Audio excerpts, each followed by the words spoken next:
Want to check? Hi, everyone. Every time I start this, I just never know if I'm live or not. I think I'm live. Am I live? I mean, he's not, but I am. That's my dad joke for the day. All right, so I know it's not noon yet. It's cold here, so I'm just gonna warm up a little bit, and you can watch me warm up. But hi, everyone. Lady Hawk, Martin, Anthony, hello. I see familiar names. Okay, I'm gonna mute my speaking microphone a bit.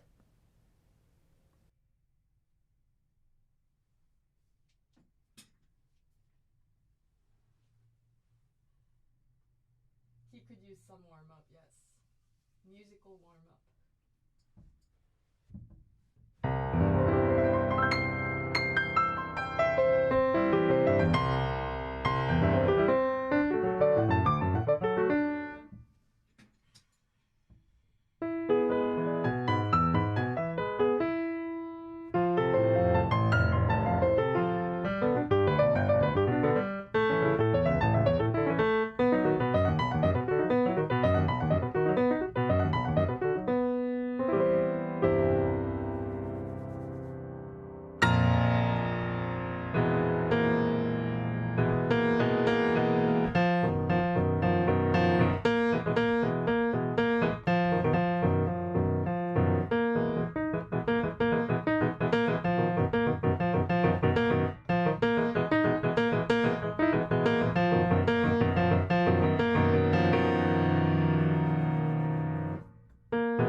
Let's see. All right. Hi, sunshine. Question. What is good practice session planned for 1-2 times a day? Yeah. Um, if you can do 2 times a day, that would be better. If you're practicing. Oh. Okay. Sorry. Hi, sunshine. Hi, everyone. Okay, so I have a question. How many times a day practice is good? So 1 to 2 times. If you do 2 times a day, if that's possible, available for you, that's better than doing once a day. I would say like doing it if you have 45 minutes to practice a day. Break it up into like 30, 15, 20, 25. That would be better. But what you don't want to do is to just do the same thing twice. You want to like start your practice and just have a target of what you want to get done. So work on that. And then I know everyone wants to kind of check in and see how my whole piece is, right? But do that at the end. Maybe just do it in the beginning and at the end, or not even do it at all. But the rest of the time should be more focusing on specific goal for that session. Then you'll get a lot out of it. I talk about interleaving practice, one of my YouTube videos. So that's the whole point. When you can leave and come back and re-enter the process, your brain has to work harder. But because you're making your brain work harder, you're learning more potently. Another thing that you can do is to just like do 10-minute, very intense practice right before you go to bed. And what happens is when you are sleeping, your brain is going to start processing what you just worked on. So I tell my students to do that, especially for short on time. And as you know, we're all short on time. All right, so I think that's the only question I've had so far. Yes, my mic was off. Thank you.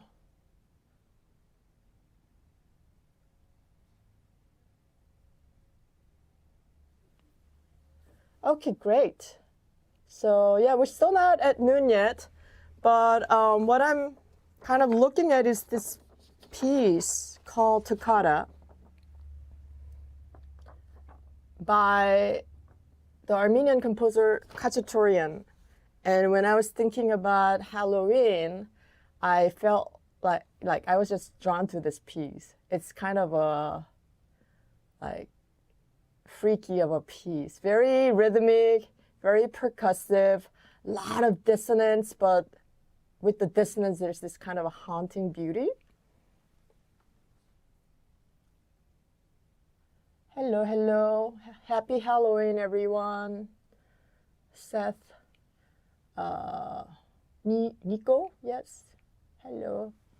All right, so this is a kind of fun part where I just kind of stopped.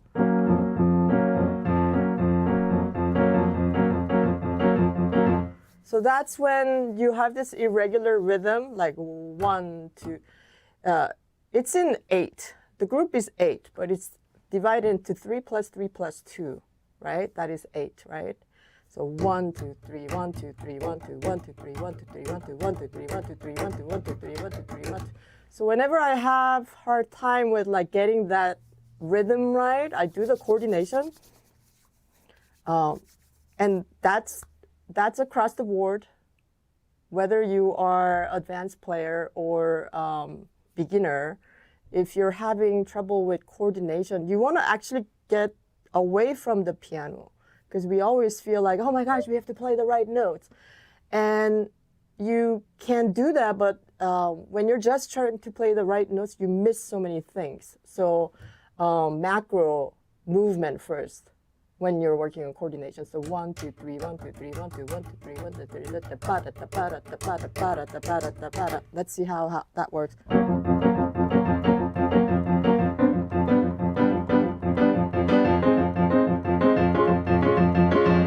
That worked better, yay! Okay, let's see if I can go faster. And then another thing, so I'm preparing my young students for a recital next weekend actually. And you know, they just like come and play. And it takes a while if they don't, especially if it's more, well, it doesn't matter what level of piece is. If you don't have the music in your mind before you play, the music you play is not going to have this sense of like groundedness or stability. So you want to, especially when it comes to the tempo, you want to establish a tempo before you play. So, you know, I always, like, we make music, but actually it sounds very philosophical, but music is already there. And we're just entering the realm of music. And the way we enter that is by imagining music in our mind. So let's say I want to play this fast. It's not about, yes, it is about the mechanism, but it's about like having that right tempo in our minds. So that's it, right? So let's see if I can do faster. I may not be able to. Believe it or not, I didn't really practice piano until since the last YouTube live, which was how many weeks ago? 3 weeks ago. I think about music and I work on music all the time, but I really don't have time to practice for myself. So this is why I'm doing the practice and chat sessions. So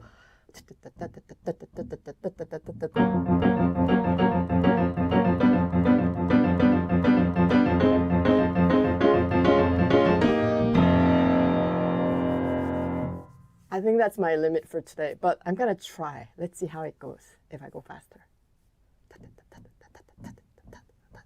So this is a dance.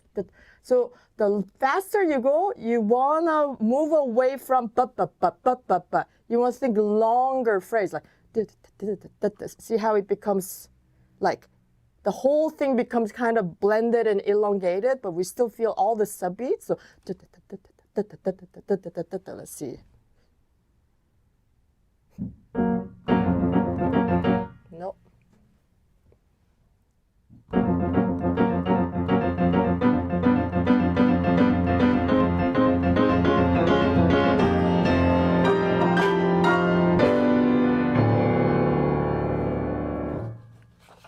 That kind of worked decent. I want to show you this again. If you're just joining now, I'm just playing and practicing a little bit of the Toccata by Khachaturian, an Armenian composer. Oh, I'm going to read my comments before I go. Let's see. You're welcome. I'm glad that helped. Was there another question, Lady Hawk?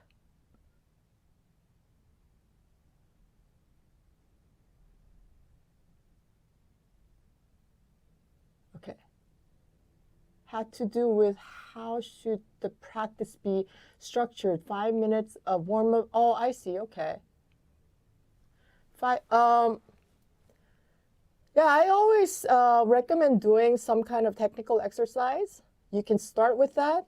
And I think, so a technical exercise shouldn't be a thing that's like really struggle for you. So this is why I teach the 5-finger scales, like from, you know, like even a 5-year-old, from like 3rd lesson, I start teaching it because I just want it to be something they know right away, intuitively, and it's not a struggle. So it just helps you to engage the piano without having to read, without worrying about, even without having the music out.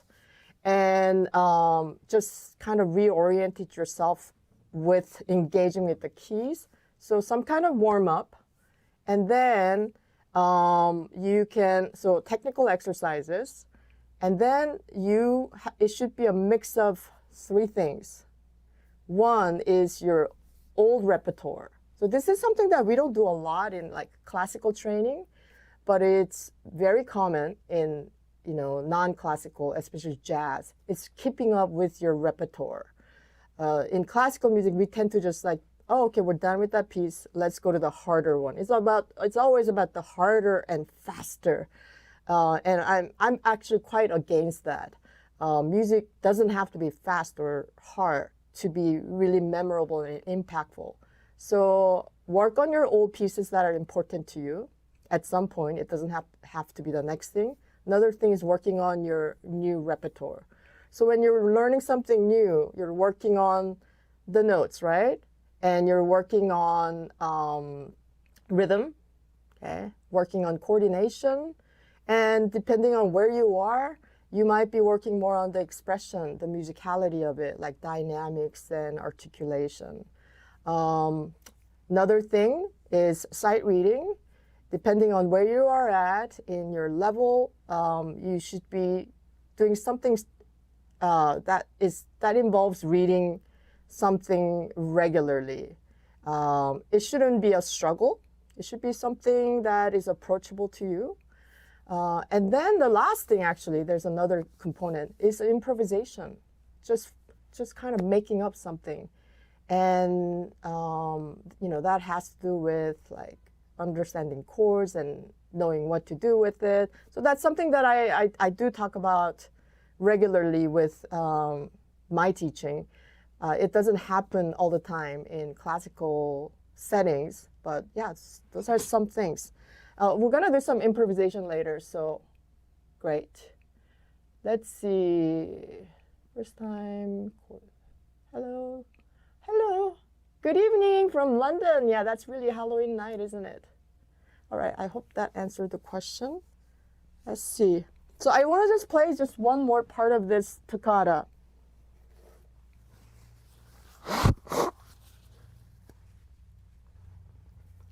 All right. So it's got this big part that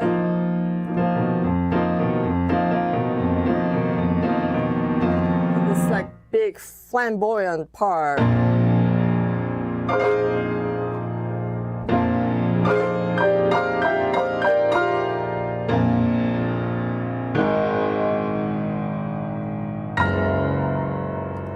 Then it goes into this. I'm not gonna play as well, like quick as it should be. This single note thing.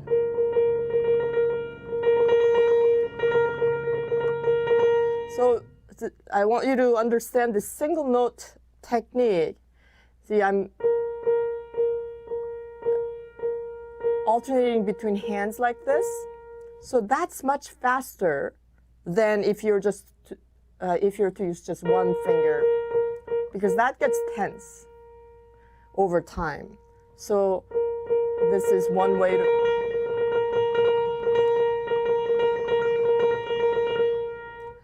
Or if you're using one hand, the classic technique is to change the fingering. So just want to mention that about this technique when you have repeated notes.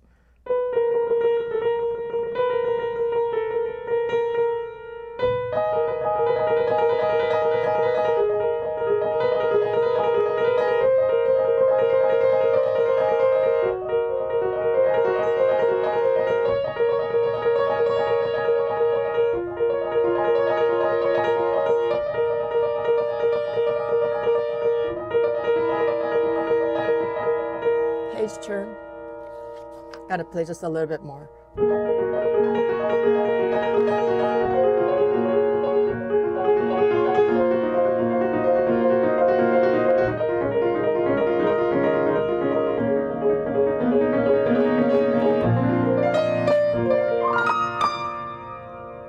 And then it has this part that I was kind of looking at. It's a pattern. I have to crack the pattern.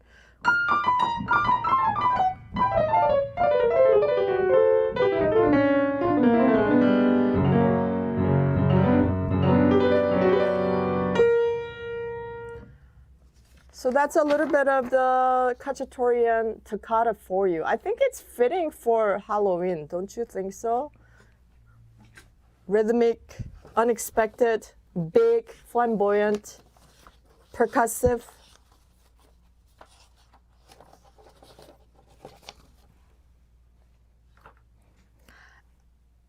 Meet Captain Piano, everyone. So this friend has been brought to me by my student Dick, and you know, kids my young students love having something special for Halloween, and they named him Captain Piano.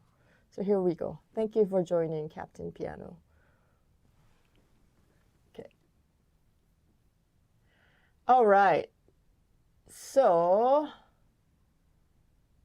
thanks. I play the 5-finger scales every day since I sat here videoing.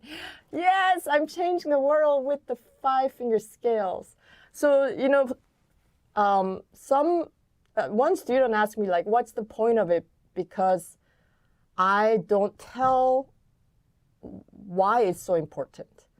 And I just can't really explain it until we go further into it. I think some of the students in Simple and Beautiful Piano for Adult Beginners, especially with the more later modules that I created, it makes sense why I really emphasize it. And once you know it, you can start transposing simple melodies into all different keys. And not only that, just by adding 2 notes, you know, the 6th note and the 7th note, which is the leading tone, you actually have access to all of the full scale, the major scale. So yes, practice every day. And if you're a watcher of my YouTube videos, I'm gonna go more into it because I'm working on the next course right now. I'm a little bit tired from it, but I'm so excited. I know there were some questions about this next course. I finished all the composition for. I did a lot of composition, but basically I've completed it, the first module. Let's see if I can remember some of the. The first module is about intervals. It comes with it starts with theory, because so if you know your 5-finger scales, we can really start working on the theory. So I talk about theory first, and then we go into the technical exercise and how to apply the technique, the specific technique for that technical exercise. And then there are like worksheets now, that homework that you can do to strengthen your knowledge and application. And then I have at least 2 pieces that use that technique. So since first one is intervals, it's called Feeling Good.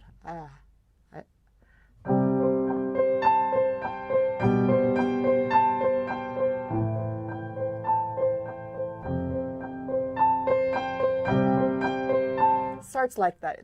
Doesn't it sound like feeling good? Okay.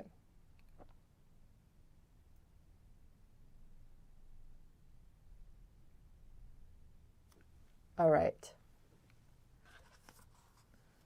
So feel free to just continue to leave me questions. Do you like seeing the keyboard? I'm becoming more like tech savvy. Or do you like seeing this?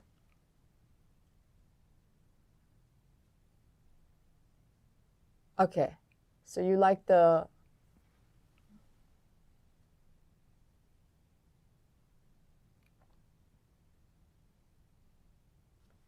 Awesome. I'm going to leave it here for this session. And maybe next time I can even incorporate the score into the screen, but one thing at a time. We're still working out the audio.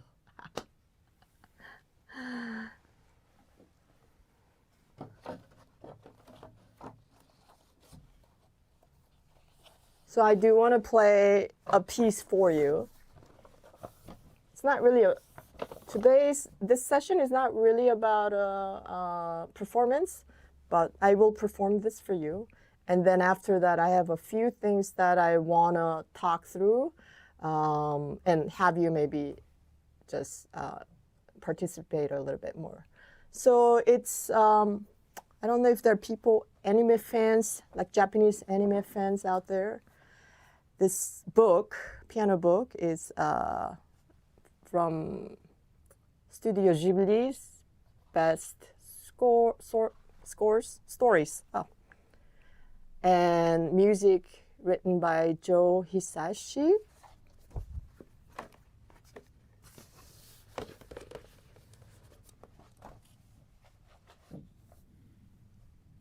And there's a Studio Ghibli animation called Spirited Away. And so this girl enters into this spirit world to save herself and her parents.